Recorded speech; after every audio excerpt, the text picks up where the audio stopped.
और की हवे प्यार पूजा हवे प्यार ईश्वर।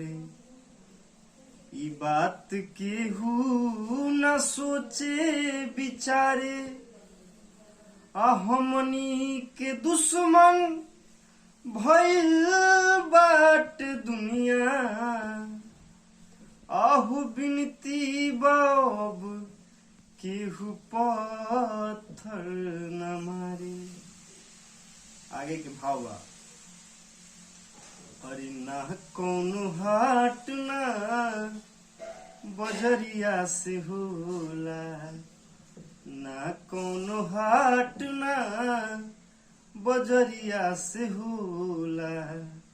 आ उमरिया की रोग ह नजरिया से होला, उमरिया की रोग ह नजरिया से होला। अरे ना कौनो हाट ना बजरिया से होला, उमरिया की रोग ह नजरिया से होला। और कि देहिया हमार हकदार बासितम के, आईनिका के मत मारो जा मारी लो जा हमके।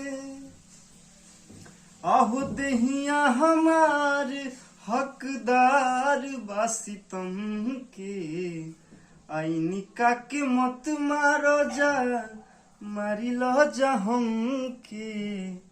आ ई फैसला ना कटरिया से होला, आ ई फैसला ना कटरिया से होला। उमरिया के रोग ह नजरिया से होला, उमरिया के रोग ह नजरिया से होला। जय